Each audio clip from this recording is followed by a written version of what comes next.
सुप्रभात दोस्तों। आज से हम स्टार्ट करने जा रहे हैं DFCCIL डेली डोज, जहां पे हम लोग मॉर्निंग के टाइम पे डिस्कस करेंगे जीके, इंडियन रेलवेज और DFCCIL के करस्पॉन्डिंग क्वेश्चंस, और नाइट में डिस्कस करेंगे हम लोग economics, marketing, science and technology and lastly आपका CRM। सो डे टाइम पे 5 क्वेश्चन, नाइट में 5 क्वेश्चन डेली चलेगा without any gap, even Sundays को भी आएगा। So stay tune. तो यहाँ पे है हमारा सबसे पहला क्वेश्चन, the government body deals with asset monetisation under government of India is. देखो, एसेट मोनेटाइजेशन का सारा कॉन्सेप्ट मैंने ऐप पे सारा कुछ बता रखा है। तो एसेट मोनेटाइजेशन मैंने आपको बहुत प्रॉपरली बताया था कि ये होता है दीपम से। सर ये दीपम क्या है?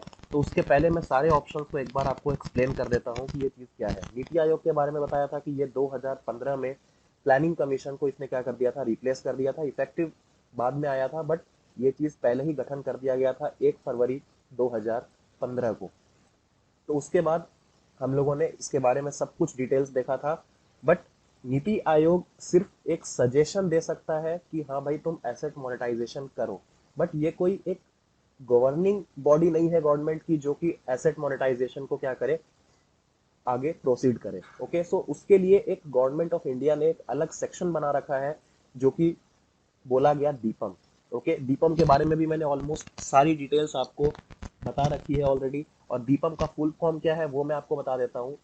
डिपार्टमेंट ऑफ, आप सभी इसको नोट्स के फॉर्मेट में आप लोग लिख सकते हैं, department of investment and public asset management. तो ये गवर्नमेंट ऑफ इंडिया के अंडर में ही वर्क करता है, और ये सारी चीज़ों को लाइक एसेट मोनेटाइजेशन, प्राइवेटाइजेशन, इन सारी चीज़ों को, डिसइन्वेस्टमेंट, ये सारी चीज़ों को इसके अंडर में ही किया जाता है। बात आती है EIA। देखो EIA क्या होता है, लाइक इन्वायरमेंटल इम्पैक्ट असेसमेंट होता है। इसका ये पर्पस नहीं है कि ये एसेट मोनेटाइजेशन ये सब में काम आए, ये इन्वायरमेंटल के रिस्पेक्ट में इसको फॉर्म किया गया था। और सिर्फ ये क्या करता है, लाइक एक असेसमेंट करता है कि भाई आप जो कुछ भी पॉलिसीज लाने जा रहे हो क्या ये इन्वायरमेंटल फ्रेंडली है या नहीं। एंड सिंपली एक ये सजेशन देता है इंडिया को। ओके, नेक्स्ट है IIFT। IIFT के बारे में बात करें तो इसको बोलते हैं Indian institute of foreign trade. अब इसके बारे में बात करते हैं तो देखो यार, ये एसेट मोनेटाइजेशन के करस्पॉन्डिंग बिल्कुल भी यूजफुल नहीं होगा। ठीक है, तो ये ऑप्शन ही हमारा क्या हो गया, इसको इग्नोर कर सकते हो। सो हमारा आंसर क्या हो जाएगा, दीपम। अब बात करते हैं सेकंड क्वेश्चन की। PM Modi had recently inaugurated the new Rewari new Madar section of the western dedicated freight corridor, जिसको आप WDFC भी कहते हैं, to the nation. The distance of this stretch is, आपको भी पता है कि 7 जनवरी को 2021 में ही PM मोदी ने ऑनलाइन वे में ही इसका इनॉग्रेशन किया था।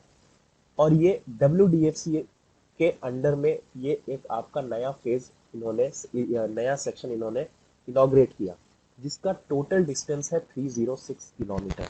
ओके, तो इसका मैं एक छोटा सा आपको पार्ट बता देना चाहता हूँ कि देखो ये जो 306 किलोमीटर है, ये न्यू रेवाड़ी, आपको पता होगा रेवाड़ी कहाँ पड़ता है, हरियाणा में। एंड ये जो मादर जंक्शन है आपका, ये आपका पड़ जाता है राजस्थान में। तो ओवरऑल मैं आपको इसका एक बेसिक आइडिया दे देता हूँ कि कितना किलोमीटर आपका हरियाणा में है और कितना किलोमीटर आपका राजस्थान में है। तो हरियाणा में ये जो कॉरिडोर इन्होंने अभी इनॉग्रेट किया है वो ऑलमोस्ट 79 किलोमीटर पड़ता है। और राजस्थान में इसका जो बेसिक पार्ट है वो कितना है, 227 किलोमीटर पड़ता है। ठीक है, और बाकी इससे रिलेटेड और भी जितनी सारी इंफॉर्मेशन है सब आपको ऐप में मिल जाएगा, और इसका पूरा का पूरा PDF आपको ऐप पे ही मिलेगा। ठीक है, आते हैं question number 3। Amrit stands for, बहुत इंपॉर्टेंट है। मतलब मैं यहाँ पे जितने भी क्वेश्चन डिस्कस कर रहा हूँ ऐसा कुछ भी नहीं है कि जो इंपॉर्टेंट नहीं है, सब कुछ DFCCIL को कंसिडर करके ही बनाया गया है। तो अमृत, इसका फुल फॉर्म क्या है? तो अमृत का फुल फॉर्म होता है, आप ऑप्शंस में देखिए, ऑप्शंस काफी आपको कंफ्यूज कर सकते हैं इसमें। ठीक है, सो इसका जो फुल फॉर्म है वो है Atal mission for rejuvenation and urban transformation.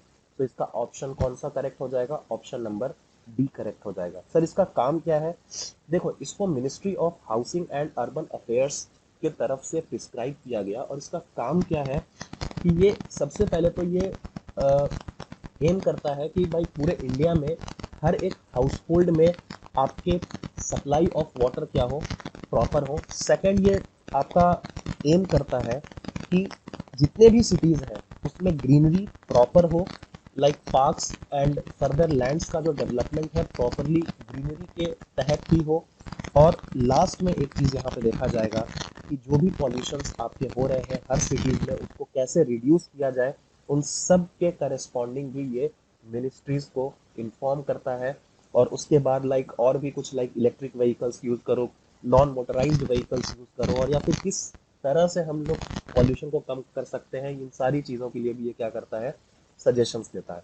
ठीक है, बात करते हैं क्वेश्चन नंबर 4 की। The major funding of EDFC is done by Indian Railways. C, जो फंडिंग की बात की गई है, फंडिंग सबसे ज्यादा कहाँ से आ रहा है, तो देखो इंडियन रेलवेज इसको पूरा फंड नहीं कर रहा।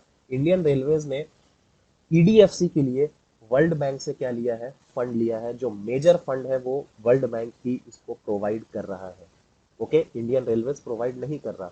ठीक है, बात करते हैं सेकंड ऑप्शन की, जापान इंटरनेशनल कॉपरेशन एजेंसी। तो ये फंड कर रहा है, मेजर जो फंडिंग है ये कर रहा है डब्ल्यूडीएफसी को। अभी जस्ट हमने ऊपर में पढ़ा था, तो ये जापान इंटरनेशनल कॉपरेशन एजेंसी ये डब्ल्यूडीएफसी को मेजरली फंड कर रहा है, और वर्ल्ड बैंक ईडीएफसी को फंड कर रहा है।